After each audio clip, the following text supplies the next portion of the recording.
नमस्कार दोस्तों, राधे राधे, जय श्री कृष्ण। मैं हूं ज्योति गर्ग और आप सभी का स्वागत है मेरे चैनल जीवन के रंग में। और आज हम यहाँ बात करेंगे महाभारत के विषय में। महाभारत जो कि हिंदुओं का भारत का एक बहुत ही प्रसिद्ध ग्रंथ है। हम सभी महाभारत के बारे में जानते हैं। महाभारत जिसमें कि हमने कौरवों और पांडवों के विषय में हम पढ़ते हैं, जिसमें हम श्री कृष्ण के विषय में पढ़ते हैं।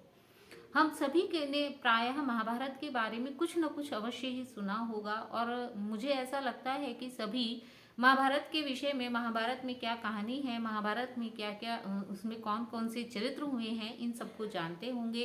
क्योंकि हमारे भारत का, हमारे हिंदू धर्म का एक बहुत बड़ा भाग, एक बहुत बड़ा, इसे हम बृहद ग्रंथ कहते हैं, एक बहुत जीवन का एक बहुत अहम हिस्सा महाभारत बन गया है। महाभारत में ऐसे बहुत से रहस्य हैं जिनके विषय में हम आज भी नहीं जानते हैं। महाभारत एक बहुत ही बृहद ग्रंथ है तथा इसके सभी रहस्यों को जानना बहुत ही मुश्किल है। क्यों? क्योंकि सबसे पहली बात तो यह है कि महाभारत में ही हमें श्री कृष्ण के संपूर्ण जीवन चरित्र को भी हमें देखने को मिलता है। तो जिसमें सर्वश्रेष्ठ हमारे सर्वेश्वर परमात्मा, हम सभी के मनों में बसे हुए श्री कृष्ण की कथा जिस ग्रंथ में आती हो, उस ग्रंथ को जानना, पूरी तरह से उसे पहचानना तो किसी भी व्यक्ति के लिए संभव नहीं है। इसीलिए कहते हैं कि महाभारत एक ऐसा ग्रंथ है जिसमें कि बहुत सारे रहस्य छिपे हुए हैं। तो आज हम महाभारत के ऐसे ही एक छिपे हुए रहस्य के विषय में बात करेंगे, और ये रहस्य है श्री कृष्ण के विषय में।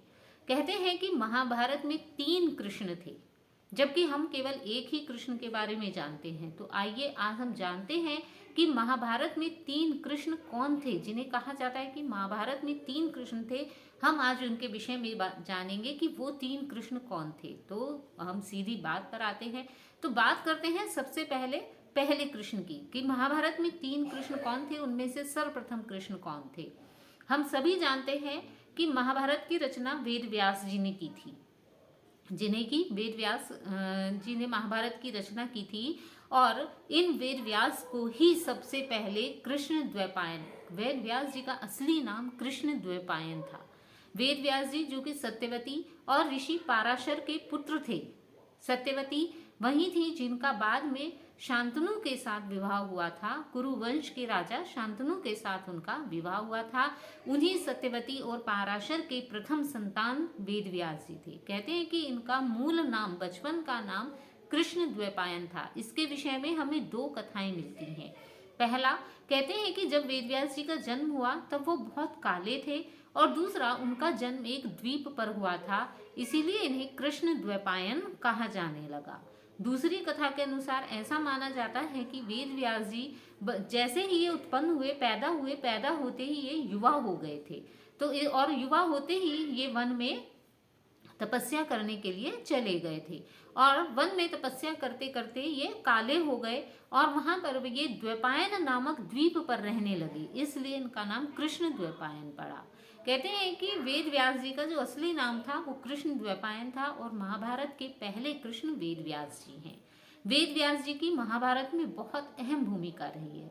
इन्हीं वेद व्यास जी के कारण से ही धृतराष्ट्र, पांडु और विदुर आदि का जन्म हुआ था, इन्हीं की कृपा से।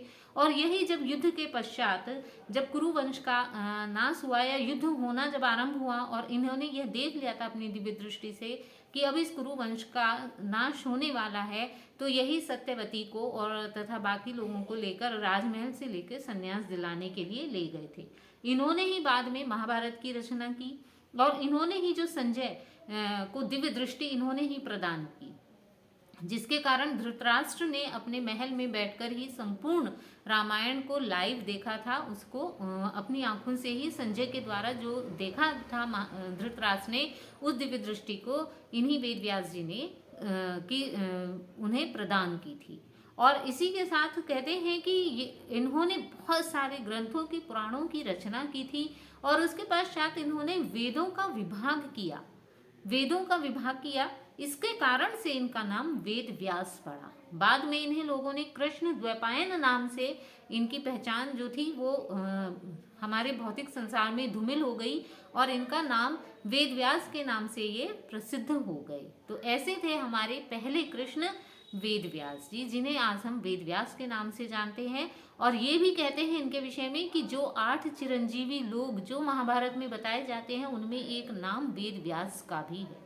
इसी के साथ ऐसा भी माना जाता है कि जो विष्णु के 24 अवतार हुए हैं उन्हीं में वेद व्यास जी का भी नाम है। कहीं कहीं इन वेद व्यास जी को भी विष्णु जी का अवतार माना जाता है और इन्हें कृष्ण के नाम से भी कहीं कहीं बहुत सारे ग्रंथों में इन्हें कृष्ण के नाम से ही वर्णित किया जाता है। तो ये है हमारे प्रथम कृष्ण। अब बात करते हैं दूसरे कृष्ण के विषय में। दूसरे कृष्ण तो हम सभी जानते हैं, जो हमारे परमात्मा ठाकुर जी, जो हमारे असली कृष्ण हैं, कृष्ण भगवान, जिन्होंने गीता का उपदेश दिया, जो इस महाभारत के मूल हैं, जो इस संपूर्ण संसार के मूल हैं, चित्तचोर, जिन्होंने इस संपूर्ण लोगों के हृदय को हरण कर लिया है, वही हैं हमारे असली श्री कृष्ण, जिनको ये इस संसार में जो कृष्ण नाम से विख्यात है। अब हम बात करते हैं तीसरे कृष्ण के बारे में कि तीसरा कृष्ण कौन था। कहते हैं कि महाभारत के काल में ही एक पौंड्र राज्य था, जिसे करुष राज्य भी कहते थे। उस पौंड्र राज्य का एक राजा का जो पुत्र था वह था पौंड्रक। उस पौंड्र राज्य का राजा था वसुदेव और उसका पुत्र था पौंड्रक। इसीलिए वह पौंड्रक अपने आप को वासुदेव के नाम से जाना जाता था। वह अपने आप को वासुदेव कहता था। वह पौंड्रक इतना अधिक अविचारी था, इतना अधिक अहंकारी था और कि वो अपने आप को ही भगवान मानता था। उसके कुछ जो चापलूस दोस्त थे वो उसे कहते थे, उसके चापलूस मित्रों ने उसे कह दिया था कि जो कृष्ण है वो तो एकमात्र ग्वाला है और असली वासुदेव तुम ही हो। क्योंकि उस समय तक भगवान कृष्ण की मतलब भगवान के रूप में उनकी ख्याति चारों तरफ फैलने लगी थी। उनके समय में सभी लोग वासुदेव को भगवान मानने लगे थे। तो ऐसे में पौंड्रक, जो अपने आप को वासुदेव कहता था क्योंकि वो वसुदेव का पुत्र था, तो वो अपने आप को वासुदेव कहता था, तो वो ये कहने लगा था कि मैं ही असली कृष्ण हूँ और जो वो कृष्ण है, वो जो यशोदा का पुत्र कृष्ण है, वो तो मात्र एक ग्वाला है, वो कोई भगवान नहीं है। वो बहुत ही अहंकारी था और इसी अहंकार में चलते हुए आप देखिए कि एक दिन उसने भगवान श्री कृष्ण को यह संदेश भी भेजा कि तुम ये शंख और ये चक्र और ये सुदर्शन चक्र, शंख और ये माला, वैजयंती माला, कौस्तुभ मणि और पीले वस्त्र धारण करना छोड़ दो, क्योंकि तुम नकली हो, तुम ढोंगी हो और अगर तुम ऐसा करोगे तो मैं तुम्हारे ऊपर आक्रमण करके तुम्हारा वध कर दूंगा। उसके इस संदेश को सुन के श्री कृष्ण को बहुत हंसी आई और उन्होंने उसकी बातों को हंसी में उड़ा दिया। उन्होंने उस पर कोई ध्यान नहीं दिया। कहा जाता है कि यह जो वासुदेव था, यह जो पौंड्रक था, यह काशी नरेश का भी बहुत अच्छा मित्र था और यह गांधार के राजा जो शकुनी है और काशी के राजा जयद्रथ का ये बहुत अच्छा मित्र था और उन्हीं के साथ मिलके इसीलिए ये श्री कृष्ण से इतनी अधिक नफरत करता था। फिर एक दिन इसने अपनी नफरत में अहंकार में चूर होके इसने श्री कृष्ण को युद्ध का अपने दूत को भेजा कि या तो तुम मेरे साथ युद्ध करो, या तो मेरी गुलामी स्वीकार कर लो, या तो तुम मेरे दास बन जाओ और अपने ये सभी जो तुम अपने आप को लोग तुम्हें भगवान समझते हैं, लोगों को ये बताओ कि मैं ही वासुदेव हूँ, कि असली वासुदेव मैं हूँ, तुम नहीं हो। और तुम लोगों से कहो कि वो लोग मेरी पूजा करें, अन्यथा मैं तुम्हें अपना दास बना लूंगा, या तुम मेरे साथ युद्ध में आके मेरे साथ लड़ाई करो और मैं तुम्हें युद्ध में मार दूंगा। यह सुन के श्री कृष्ण को बहुत हंसी आई, किंतु अंत में उन्होंने, जब इसने बहुत बार वहां पर ये संदेश भेजा, तो अंत में श्री कृष्ण ने इसके युद्ध की चुनौती स्वीकार कर ली और तब श्री कृष्ण भगवान अपने रथ पर बैठकर युद्ध भूमि में निकल पड़े। तब श्री कृष्ण भगवान अपने दारुक पर, जो सारथी उनका दारुक था, उसके साथ युद्ध करने निकले और उसी समय जो ये पौंड्रक था, ये काशी नरेश में मेहमान बना हुआ था। क्योंकि काशी नरेश जयद्रथ भी भगवान कृष्ण से बहुत नफरत करता था, तो काशी नरेश की सहायता से पौंड्रक एक शक्तिशाली देश का राजा था। इसके पास 2 अक्षौहिणी सेनाएं थी और काशी नरेश के पास 3 अक्षौहिणी सेनाएं थी। तो ये अपनी 5 अक्षौहिणी सेना को लेके श्री कृष्ण से युद्ध करने के लिए वहां पहुंच गया।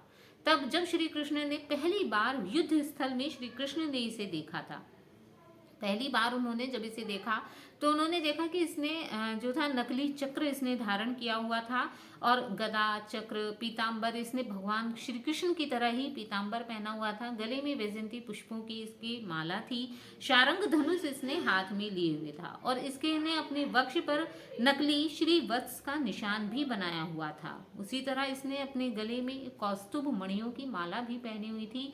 मतलब हम कह सकते हैं कि इसने हूबहू श्री कृष्ण का रूप धारण किया हुआ था, और ये अपने आप को वहीं से कि मैं ही श्री कृष्ण हूँ, मैं ही श्री कृष्ण हूँ, इस प्रकार से ये मतलब उद्घोष करता हुआ आ रहा था। यह देख के भगवान श्री कृष्ण को बहुत हंसी आ गई, और कहते हैं कि वो इसे देख के बहुत हंसे, और तब इन दोनों के मध्य में युद्ध हुआ, और उस युद्ध में भगवान ने बहुत ही नाटकीय ढंग से पौंड्रक का वध करके इसका उद्धार किया, और वापस अपनी द्वारका नगरी में वो चले गए। ऐसी भी मान्यता है, कहीं कहीं ऐसा भी लिखा हुआ है कि यह जो पौंड्रक है ये पिछले जन्म में कुंभकर्ण था, तथा जो शिशुपाल था वो पिछले जन्म में रावण था, और ये पौंड्रक ही कुंभकर्ण था, और ये उसका तीसरा जन्म था। भगवान विष्णु के जो द्वारपाल थे जय और विजय, उन्हीं का ही दूसरे जन्म में ये दोनों ही रावण और कुंभकर्ण हुए थे, और तीसरे जन्म में ये दोनों यहाँ पर शिशुपाल और पौंड्रक हुए थे, और इसीलिए इन दोनों का वध भगवान कृष्ण ने किया था। तो यह था महाभारत का नकली तीसरा कृष्ण, जो अपने आप को कृष्ण समझता था। तो दोस्तों, आपको कैसी लगी मेरी ये जानकारी, प्लीज़ मुझे कमेंट करके ज़रूर बताइएगा कि आज की ये जानकारी आपको कैसी लगी। और इस वीडियो में इतना ही, आगे इसी तरह की और जानकारियाँ लेकर हम हाजिर होते रहेंगे। तो यदि आपको मेरी ये जानकारी अच्छी लगी हो तो प्लीज़ मेरी वीडियो को लाइक कीजिएगा, चैनल को सब्सक्राइब कीजिए, और ऐसी ही रोचक कथाएं, ऐसी ही रोचक जानकारियाँ जानने के लिए देखते रहिएगा जीवन के रंग। इसी के साथ जय श्री कृष्ण, राधे राधे।